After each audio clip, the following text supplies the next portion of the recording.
hoping that a number of you who are new to TSI um, will get the sense of relationships that have formed over time through this community. And Heather's one of those people that I met at TSI more than 20 years ago. And since then, we kind of followed her around the world to Australia and United States and Canada and Scotland. Um, and we've had the chance to kind of connect in friendship and in work in lots of different places. And I'm always moved by Heather's capacity to listen deeply, to feel intensely, and to dare to speak about what she sees and hears. And while doing all of this, being moved by a profound sense of justice and compassion. And I look forward to listening in on Heather's um, idea in this speakeasy. Heather. I saw one of these memes on Facebook that said that every Zoom meeting was a bit like a seance, you know, where people started saying, "Can you hear me? Are you there? Are you there?" And I committed the cardinal sin of not unmuting myself and continuing to talk. So my apologies for that. Dave, thanks very much for that introduction. Yeah, not always recognizing myself in it, but I appreciate the friendship that's developed over the years with us. Yeah. Um, I I love stories. I love words. I'm fascinated by them and the power of a story, the way that can really unlock an idea or unlock a sense of who someone is and can move it on. And this year, in my job, I worked for an organisation called Sea Change Scotland, and I was tasked with writing a report that was initially a report about how we all had survived COVID, how we had come through it, and what we were learning into the future. And it evolved into becoming our annual report because we thought nothing else has happened really apart from COVID. We couldn't remember a time before we were completely preoccupied by this virus and what we would have to do. So I wrote and compiled this document, report called Our Best Days. And it looks lovely, and that's quite intentional. It's designed by a woman called Julie Barclay, who's done some really beautiful work throughout it. And we wanted to create something that people would want to have in their hands, or at least to open up and really enjoy. Thanks, Dave. Yeah, that's great.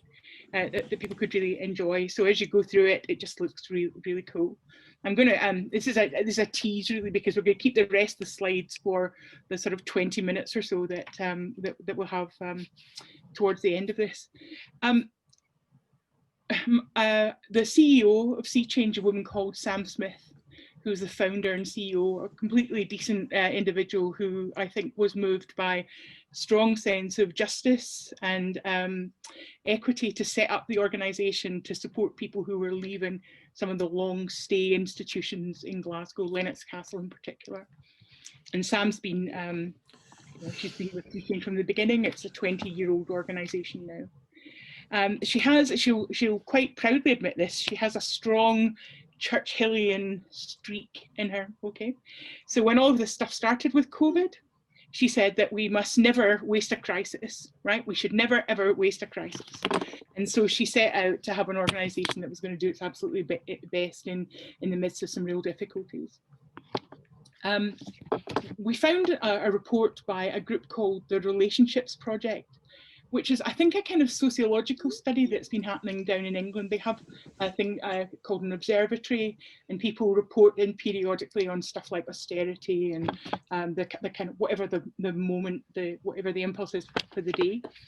And the Relationships Project produced something called The First Time We Noticed, which was their report on COVID, and it's a really beautiful thing. I would recommend that if you have time to, you would have a look at the Relationships Project and what they wrote. And so we took them as our inspiration, really, and we produced this report. And the first sort of quote that we used really struck home to me, and let me just read it to you. It says, "There's an understandable impatience to return to normal, but amidst the sadness and the pain of recent weeks, we've also had our best days, the moments when we've noticed one another as we have seldom noticed before. There will be a short season for locking in new defaults. There'll be a season of possibility. What matters now is what we make of it. And that seems to me to be the really profound lesson from COVID. You know, we're kind of all bumbling our way through it, but what do we make of it and who have we become in it? So the Relationships Project recommended that we looked for listen to the voices of the people who are seldom heard. We looked for what was happening in relationships among people, and we looked for what we could learn into the future. So I got to interview a whole load of people and to ask them about their experience of COVID, and to and the question that was always the kind of key question was, what would you take out of this? Is there anything that's good that you'd want to continue on into the future when all of this is past and it's a dim memory? Certainly no one thought it'd last this long, but there you go. We gathered stories, and there's some commentary about what we're making of the stories. And I'd like to talk about that in the 20 minutes and make that the subject of the longer workshop. But I wondered if it might, just to whet your appetite, you might like to hear a story, and then we can move on. This is called Jade and the Pink Palace. The young woman's house is a palace of pink, where unicorns run wild and free.